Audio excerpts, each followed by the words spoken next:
Bismillahirrahmanirrahim. Assalamualaikum warahmatullahi wabarakatuh. Ketemu lagi dengan saya di pertemuan kedua dengan topik pertumbuhan dan perkembangan anak. Masih di mata kuliah kesehatan dan gizi ya.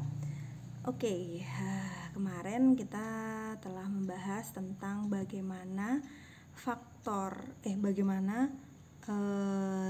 pertumbuhan, perkembangan, kemudian pengaruh gizi pada pertumbuhan dan perkembangan, kemudian pengertian gizi sehat dan kesehatan, gitu ya. Nah, kita akan melanjutkan pembahasan tentang kemarin kita sudah menyinggung tentang sedikit bagaimana sih apa aja pengaruh yang mempengaruhi pertumbuhan dan perkembangan kita. Terutama kalau orang udah dewasa berarti dia mempengaruhi pertumbuhan ya, bukan lagi perkembangan. Sebenarnya perkembangan itu apa, pertumbuhan itu apa? Oke. Kita akan langsung saja masuk pada materi kita. Oke, ini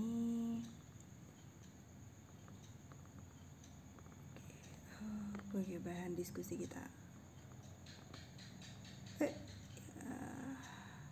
Hilang deh saya. Oke. Bahan diskusi kita kali ini yaitu perbedaan pertumbuhan dan perkembangan, kemudian fase pertumbuhan dan perkembangan anak itu apa, dan cara memantau pertumbuhan dan perkembangan anak itu bagaimana. Kita masuk ke faktor tumbuh kembang anak dulu, karena kemarin kita masih menebak-nebak, menerka-nerka apa saja sih sebenarnya faktor yang mempengaruhi kenapa saya sekarang gemuk, kenapa saya sekarang kurus. Nah, oke. Untuk orang dewasa atau untuk kita, in case kita sendiri lah ya pribadi, itu kita bisa lihat dari masa kecil kita, terutama di usia-usia pertumbuhan dan perkembangan 0 sampai 16 tahun. Nah, ada dua faktor besar ya yang mempengaruhi hidup kita, yaitu faktor genetik atau herediter, yaitu diturunkan dari orang tua kita ke kita, dari ayah maupun dari ibu. Genetiknya akan bercampur kemudian menjadikan kita. Jadi 35% dari ayah, 35% dari ibu, dan 30%-nya nih itu dipengaruhi oleh faktor lingkungan. Nah, faktor lingkungan itu ada bio, fisik, psiko, dan sosial. Tadi ada 4 untuk faktor lingkungannya. Tapi faktor lingkungannya itu sendiri, jadi bio, fisik, psikososial itu dibagi menjadi 2. Biofisik itu biasanya terjadi sebelum kelahiran. Kemudian yang psikososial itu ada setelah kelahiran atau postnatal, atau kalau sebelum kelahiran itu kita biasanya sebutnya prenatal atau intrauterin. Kalau sesudah kelahiran itu kita sebutnya postnatal atau extrauterin.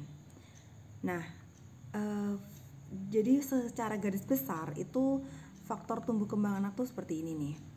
Jadi ketika bayi baru lahir ini kan langsung dari ekstra ya, bayi intra itu ada ininya, ada faktornya, genetika.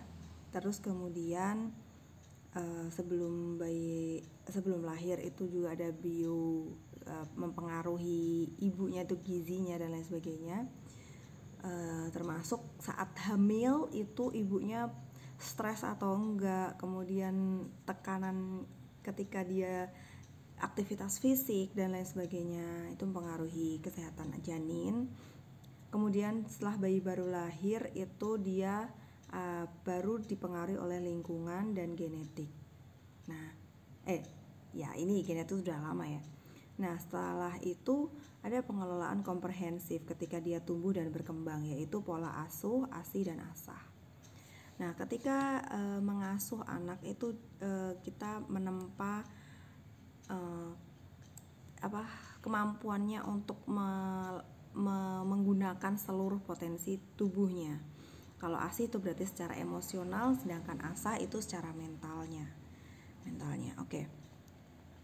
Lanjut ke faktor genetik ya. Jadi kita akan membahas membahas tentang faktor genetik. Karena apa? Faktor genetik ini adalah faktor penentu potensi anak, baik positif maupun negatifnya.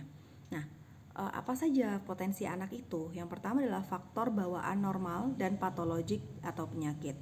Jadi misalkan ada orang tua yang dia salah satunya mungkin ya memiliki bawaan kerdil misalkan, atau buta warna misalkan. Nah, itu faktor-faktor itu akan dapat diturunkan kepada anaknya kelak. Ada anak yang nantinya akan memiliki kelainan seperti orang tuanya. Jadi misalkan yang kita sering ketemui adalah genetik diabetes. Nah, diabetes mellitus. Jadi jika orang tuanya memiliki gen atau memiliki potensi untuk diabetes, maka anak-anaknya memiliki potensi lebih besar untuk terkena diabetes. Nah, ini akan menurun berpotensi, tapi potensi ini bisa muncul bisa tidak. Nah, ini yang kata orang Jawa itu kenapa kalau menikah harus lihat bibitnya ya.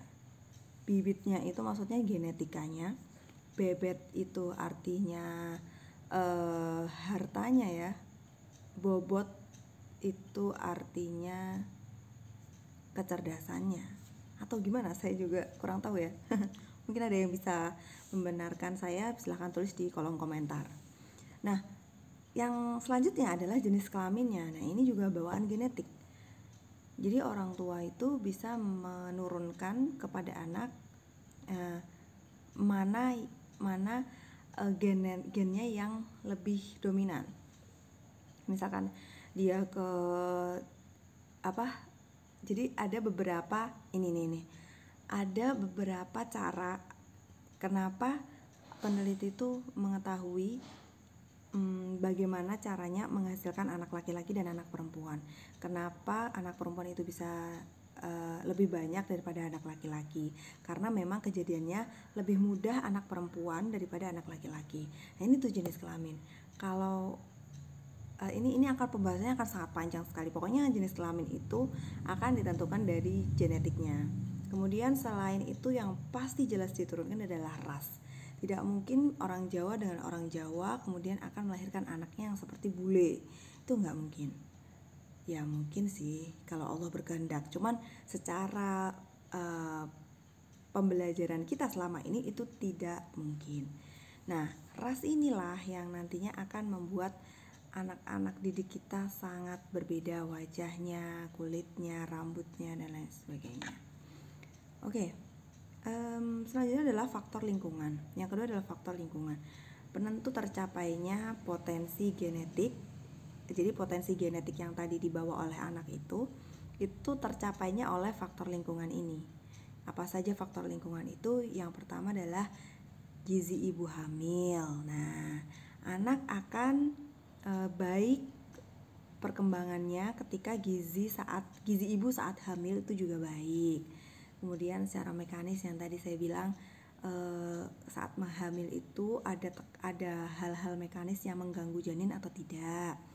Toksin atau zat kimia saat mereka makan, atau mereka terkena zat-zat kimia seperti saat hamil, ada yang bilang timbal ketika makan olahan laut seperti kerang dan lain sebagainya. Nah, itu bisa membuat anak itu kadang berpotensi untuk autis, yang harusnya dia normal kemudian dia jadi autis karena timbal dan lain sebagainya. Ada yang endokrin. Ini masalah ini ya dalam kandungan. Kemudian radiasi. Nah, ada yang bilang bahwa radiasi HP dan lain sebagainya itu bisa memutasi gen anak. Kemudian infeksi. Nah, ketika hamil kemudian ada infeksi kepada ibunya, misalkan dia kena cacar. Nah, ini virus ini juga bisa mempengaruhi perkembangan genetik saat dia tumbuh di perut ibu atau di rahimnya mama. Kemudian ada imunitas. Ada anoksia embrio itu ketika embrionya itu kekurangan oksigen, jadi plasentanya terganggu sehingga asupan oksigen ke anak itu berkurang. Nah, pengaruh gizi ibu pada tumbuh kembang anak itu dijelaskan di bagian ini. Nah, wanita dewasa yang kerdil atau stunting, jadi dia tidak tumbuh sempurna, tidak tumbuh maksimal, tidak tumbuh gagal tumbuh lah istilahnya. Stunting itu gagal tumbuh, dia lebih pendek dan dia biasanya lebih lebih bodoh daripada yang lainnya. Ini kasar sekali ya. Ya intinya dia memiliki intelektual yang lebih rendah. Nah, ini akan berpengaruh pada nutrisi buruk selama kehamilan.